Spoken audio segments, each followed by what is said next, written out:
Salam sejahtera dalam kasih Tuhan kita Yesus Kristus. Pada saat ini saya ingin membagikan firman Tuhan kepada kita sekalian.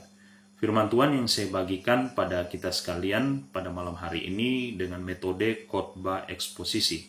Kenapa saya menggunakan khotbah eksposisi, metode khotbah eksposisi? Karena metode ini sangat baik untuk kita memahami setiap teks-teks yang ditulis oleh penulis, sehingga kita dapat menemukan pesan-pesan yang berdasarkan maksud yang ditulis oleh penulis. Oleh karena itu, saat ini saya akan mengeksposisi kitab Filipi, walaupun tidak secara penuh karena mengingat waktu yang terbatas, tetapi sedikit demi sedikit saya akan mengeksegesi setiap ayat-ayat kitab suci yang ada dalam kitab Filipi ini.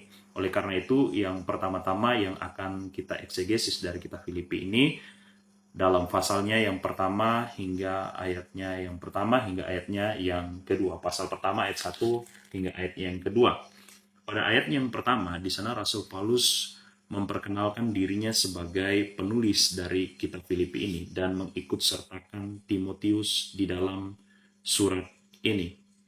Rasul Paulus mengikut sertakan Timotius di dalam surat ini sebagai bentuk penghormatan Rasul Paulus kepada rekan sepelayanannya, yaitu Timotius. Walaupun jika dibandingkan usia dari Rasul Paulus lebih tua daripada Timotius.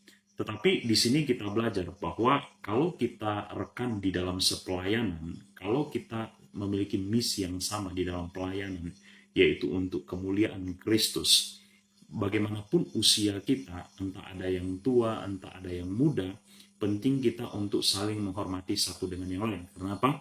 Karena kita rekan di dalam sepelayanan. Walaupun mungkin usia kita yang berbeda, tetapi saling menghormati dalam pelayanan itu sangat penting. Oleh karena itu, Paulus mengikut sertakan Timotius di dalam suratnya ini, karena Rasul Paulus sangat menghormati Timotius sebagai rekan sepelayanannya. Dan bukan hanya itu, Paulus juga menyematkan dirinya dan Timotius sebagai hamba-hamba Kristus Yesus.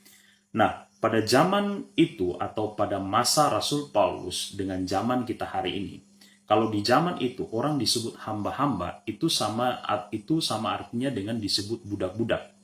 Dan di masa itu ketika seseorang disebut budak-budak, itu dipandang sangat rendah karena nilainya tidak terlalu tinggi atau nilai kehidupannya tidak sama dengan orang-orang yang memiliki mungkin ekonomi yang kuat dan memiliki kemampuan yang kuat, sehingga kalau orang menyebut dirinya budak-budak itu sangat rendah di zaman itu.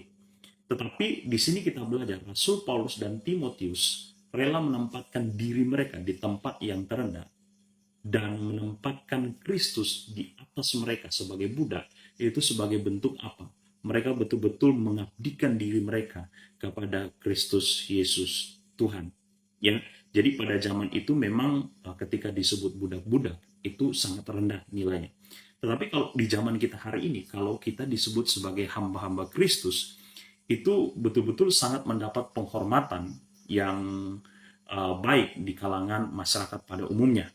Ya, kalau kita pergi ke satu tempat, apalagi kalau orang tahu kita sebagai hamba Tuhan, kadang-kadang mereka bisa ajak kita makan, ajak kita singgah. Dan kalau kita pergi di satu tempat, misalnya acara, biasanya hamba-hamba Tuhan itu ditempatkan duduk yang paling depan atau ditempatkan duduk di tempat yang terhormat. Nah, itu perbandingannya dengan zaman itu. Bahkan tidak sedikit di zaman sekarang hamba-hamba Tuhan itu predikatnya itu dipergunakan secara salah, secara keliru, mencari keuntungan daripada status itu sendiri.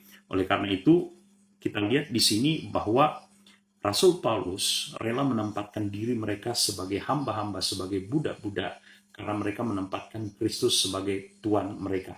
Dan kiranya semangat yang sama juga ada pada diri kita, di mana kita menempatkan sebagai budak-budak daripada Kristus, karena kita melihat Dia sebagai Tuhan yang layak kita layani, yang layak kita tinggikan. Oleh karena itu, kita melayani Dia. Dan itu sebagai bentuk perendahan diri daripada Rasul Paulus. Nah, sebagai bentuk perendahan diri kita di hadapan Kristus juga adalah kita harus menempatkan diri kita sebagai hamba Kristus Yesus.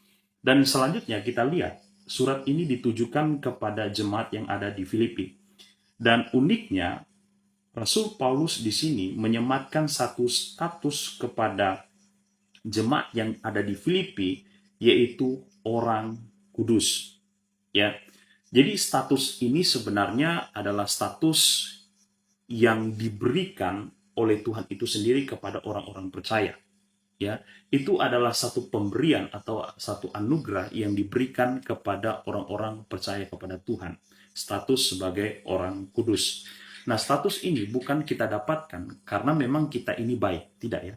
Status ini kita dapatkan bukan karena kita istimewa, lalu kita dikatakan orang kudus, tidak ya.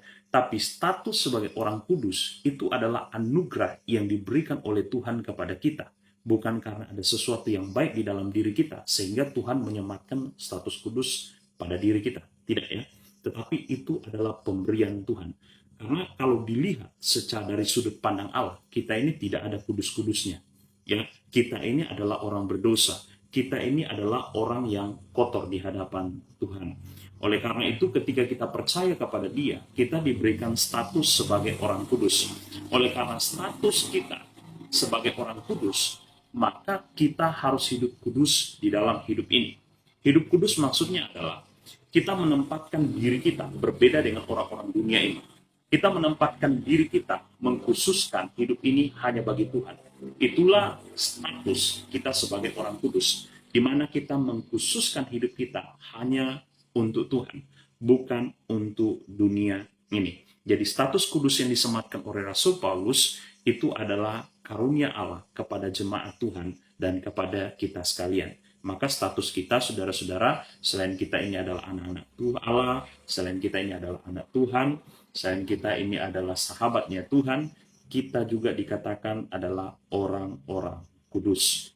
Dan selanjutnya surat ini juga ditujukan selain kepada jemaat yang ada di Filipi, juga kepada penilik jemaat. Penilik jemaat ini kalau sekarang, zaman kita sekarang disebut gembala sidang, atau pendeta yang mengembalakan sidang jemaat. Ya, jadi itulah penilik jemaat atau yang mengawasi jemaat.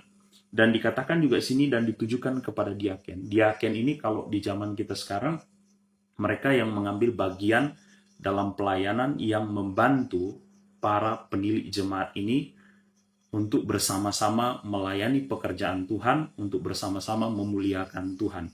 Oleh karena itu, di sini juga kita belajar bahwa kita harus memiliki satu kerjasama antara penilik jemaat dan diaken, karena kita memiliki misi yang sama, yaitu untuk melayani Kristus, memuliakan Tuhan di dalam hidup ini.